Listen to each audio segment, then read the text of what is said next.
Well, guys, I can confidently say that comedy is finally back. And to be honest, it never really left. It just sort of sucked for a while.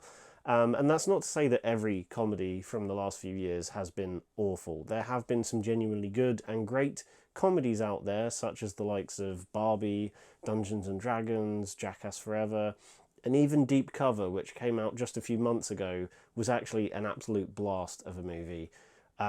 But outside of a few examples, the majority of comedies that have existed in the last 5 to 6 years haven't been particularly great. And I think a lot of that is down to the fact that a lot of comedies nowadays tend to be segregated just for streaming services.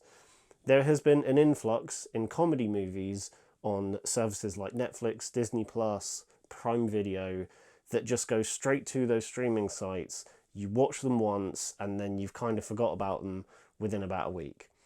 And unfortunately, that's become the case for the last few years. Certain films like Unfrosted, Jackpot, The Instigators, and even recently Happy Gilmore 2, which I thought was better than some people gave it credit for, just literally get dumped on these services to be watched once and then immediately forgotten about.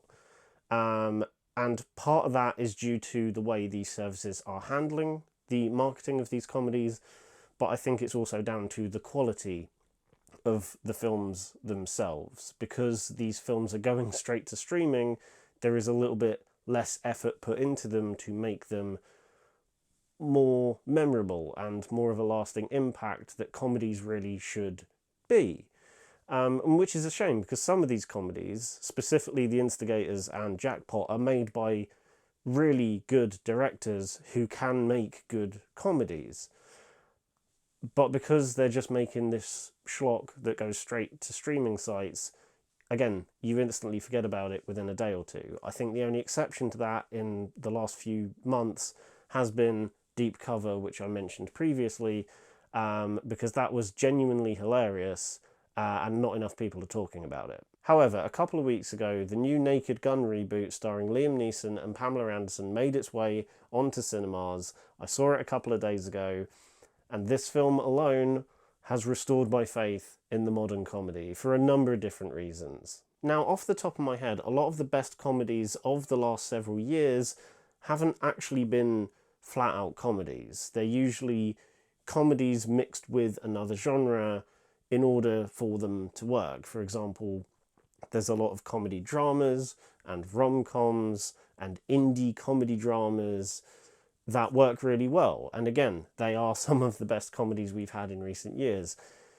But it's made me start to realise that there is a trend that's happening with comedy that's kind of happening with musicals as well, because a lot of people have noticed nowadays that for a musical to do well in the cinema or in the box office or however, the way that the studio markets that film is more just like a normal film. They don't really mention the musical element, so it's more of a surprise for when people see the film in the cinema and go, oh, this is a musical. Unless you know what the film is going to be, so you preemptively know going in, oh, this is a musical, the way that studios market them nowadays hide that fact for some reason.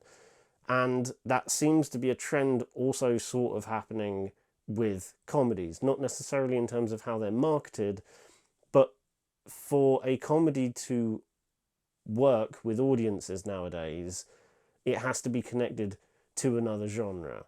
For example, some really good comedies in the last few years, such as Are You There, God? It's Me, Margaret, or My Old Ass, are indie comedy dramas. Another great example is Dungeons and Dragons: Honor Among Thieves, one of the funniest films of the last couple of years in my opinion, but that's not what you're initially going in expecting. You're expecting this fun fantasy adventure film, but actually it's 50% that and 50% a comedy. And don't get me wrong, as much as I really like a lot of the examples that I've mentioned, I do just kind of miss the good old days where a comedy can just be a comedy and that's all you're getting from it, and that's all it's trying to do is make you laugh.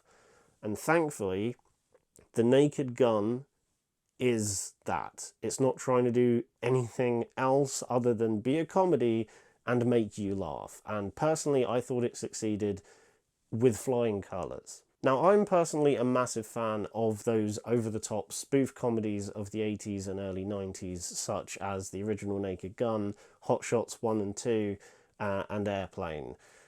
A lot of those films I watched at a young age, and they kind of formed my silly, stupid sense of humour that I have now. I would say 90% of the jokes that are in those films still really work because they're well executed jokes and they're bloody funny. And I felt the exact same way about this new Naked Gun movie. This film does not hold back when it comes to its humour. From the moment it starts, it is throwing joke after joke after joke at you. And I've genuinely missed that with a film. Again, because a lot of comedies nowadays are trying to blend themselves with other genres, there is more of an emphasis on story first, jokes second. This kind of throws the plot out the window and is just throwing a million jokes at you. And there are one or two here and there that don't necessarily land, and that's fine, considering there are so many jokes being thrown at the audience. Not all of them are going to stick. But I would say a good 80 to 90% of the jokes here do land, and they are absolutely hilarious. There were multiple times where I was crying from laughing so much, and there were other times where I just kind of had my head in my hands just going, oh god, they actually did that. And I think the reason it works so well is due to a number of different reasons. First of all, the film commits to what it is trying to do.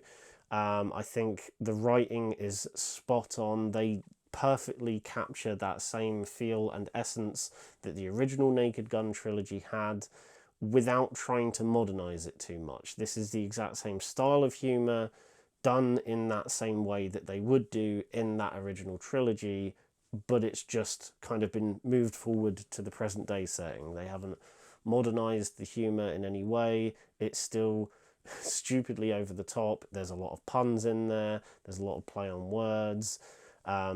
There's a lot of stuff happening in the background that is just as stupid as the stuff happening in the foreground.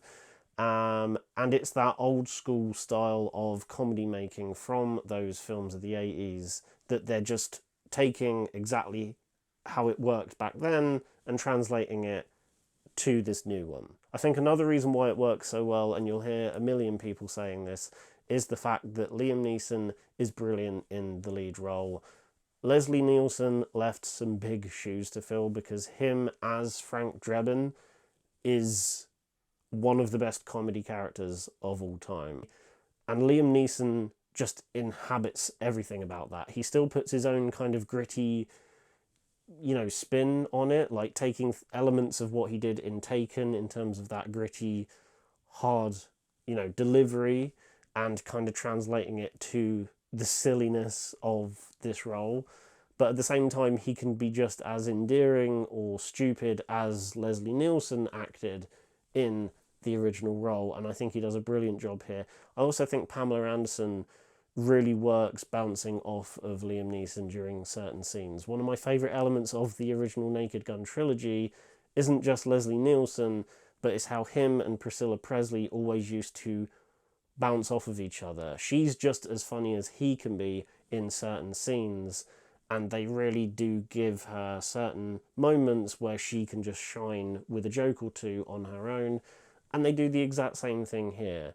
Liam Neeson is hilarious. Pamela Anderson also gets some genuinely hilarious lines and scenes, and they work perfectly off of each other, but also in their own right as well. At the end of the day, I'm just really glad this film is as good as it is and exists in the way that it does. Because when I initially heard that they were doing a sequel reboot to The Naked Gun a few years ago, I was really worried because I didn't think that sort of film would translate very well today. And considering how a lot of legacy sequels play out now, some of them can be very good, some of them can be really, really bad. And I was really worried because that original trilogy is beloved by many people. So I didn't know whether it was kind of sacred ground that they were going to kind of ruin.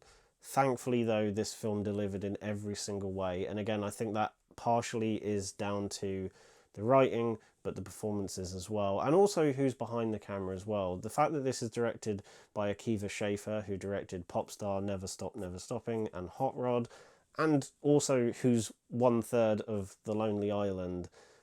When I found that out, I kind of immediately thought, okay, this film is in pretty safe hands, because if anyone understands comedy and making a good comedy film in the modern, cinema space, Akiva is one of those people. And it's also produced by Seth MacFarlane, who, again, love him or hate him with his work on Family Guy, the guy knows how to write and do a joke. So in that sense, that kind of reassured me, and they've definitely knocked it out of the park. I think Akiva has directed the hell out of this movie, again, giving it a modern visual spin, but making it feel as reminiscent to those original films from the 80s as best as he possibly could. One other thing that really surprised me with this film, and that I absolutely loved, was the variety of jokes. Yes, of course, you've got your puns and one-liners and play on words that the original films had, and there's plenty of them, but there's also a plethora of visual gags in this movie that work just as well, if not actually better than some of the dialogue does. There is one moment in particular where Frank is desperately trying to get out of his car as it barrels down a road, and he can't stop the car at all. That scene alone threw one joke after another at you, specifically regarding his windshield, which just had me in hysterics. And it's that sort of humour that I've missed. It's all well and good having, great dialogue and funny lines, but again, I've sort of missed films that can really do visual comedy as well. So if you miss good old-fashioned straight-up comedies, please do yourself a favour and go and watch The Naked Gun while it's in cinemas, because it is absolutely hilarious, and it almost kind of proves how much we need comedies in the cinema space. It's all well and good having these streaming films that can be very hit and miss, but to watch a comedy like this in the cinema with a group of people where everyone's laughing their ass off, that sort of thing hasn't been felt in recent films, and I think it's really refreshing, and it's a nice change. I'm glad this film exists. I'm glad it exists in the way that it does, and I really hope that people go and see this film so that we can get more films like this. Like, I would love to see a second renaissance of that 80s style spoof comedy just done in the style of this one. I would love to see a new era of that.